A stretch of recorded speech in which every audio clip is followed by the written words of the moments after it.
pemirsa, kembali lagi dengan acara Breaking News bersama saya, Devina Setiawati, yang akan menemani Anda dalam beberapa menit ke depan dan memberikan berita yang teraktual, terupdate, dan terpercaya mengenai kasus BUMN yang pernah terjadi di Indonesia. Baiklah pemirsa, langsung saja kita lihat berita selengkapnya. Kasus korupsi yang terus terjadi di Indonesia, terutama di sektor badan usaha milik negara, menunjukkan masalah serius dalam proses pencegahan korupsi. Meskipun BUMN seharusnya mendukung perekonomian, akan tetapi ada banyak petinggi yang justru terlibat dalam praktik yang merugikan negara. Antara tahun 2016 sampai tahun 2021, ICW telah mencatat ada 119 kasus korupsi BUMN. Hal tersebut mencerminkan lemahnya penerapan good corporate governance. Kasus PT Indofarma Tbk atau INAF yang terungkap pada Mei 2024 dengan potensi kerugian negara mencapai 371 miliar. Hal tersebut terjadi karena lemahnya pengawasan dari kementerian terkait praktik-praktik seperti transaksi fiktif dan penyalahgunaan nama pribadi karyawan untuk pinjaman online. Hal tersebut menandakan ketidaktransparan dan pelanggaran etika bisnis. Penyalahgunaan kekuasaan di BUMN menjadi bukti lemahnya kontrol internal yang dilakukan oleh perusahaan. Untuk mencegah dan mengatasi korupsi, diperlukan kebijakan anti korupsi yang menekankan transparansi, akuntabilitas, dan pengawasan yang lebih ketat sesuai dengan nilai dan peraturan perusahaan. PT Asuransi Jiwasraya Persero adalah perusahaan asuransi jiwa milik negara Indonesia yang didirikan pada 31 Desember 1859. Jiwasraya merupakan perusahaan asuransi jiwa pertama di Indonesia dan perusahaan jasa keuangan tertua di Indonesia.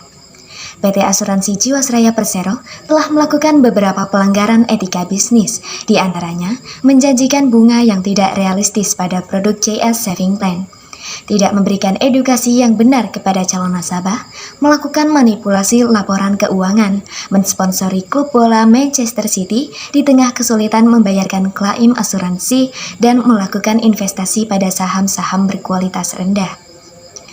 Pada tahun 2015, hasil audit BPK menunjukkan adanya dugaan penyalahgunaan wewenang terkait pelaporan aset investasi keuangan.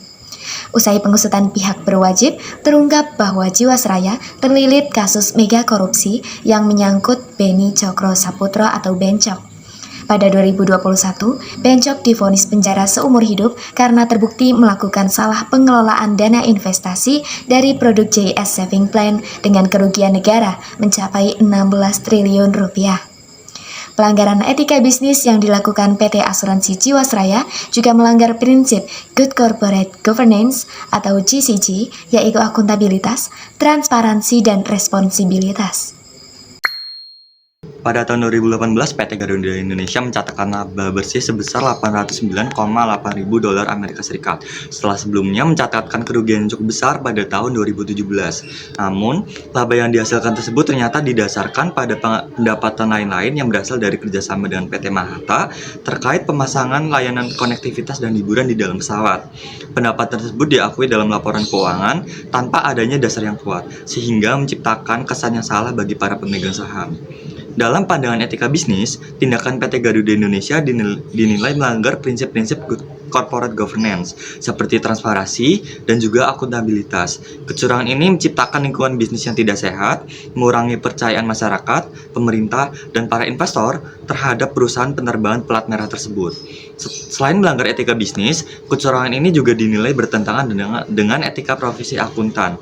Akuntan publik yang mengaudit laporan keuangan PT Garuda tidak menjalankan tugasnya dengan penuh integritas dan objektivitas. Manipulasi laporan keuangan ini dinilai mencerminkan profesi akuntan yang seharusnya menjunjung tinggi kejujuran dan profesionalisme. Pihak terkait termasuk otoritas jasa keuangan dan pemerintah telah menindaklanjuti kasus ini. Kecurangan dalam laporan keuangan tidak hanya merusak reputasi perusahaan, tetapi juga berdampak pada ekonomi nasional. Dan pemirsa, itu tadi merupakan 3 contoh etika bisnis dalam BUMN yang pernah terjadi di Indonesia yang telah menutup perjumpaan kita pada kali ini. Saya, Devina Setiawati, mewakili seluruh rekan yang bertugas, pamit undur diri dan mengucapkan terima kasih atas perhatian Anda. Wassalamualaikum warahmatullahi wabarakatuh dan sampai jumpa.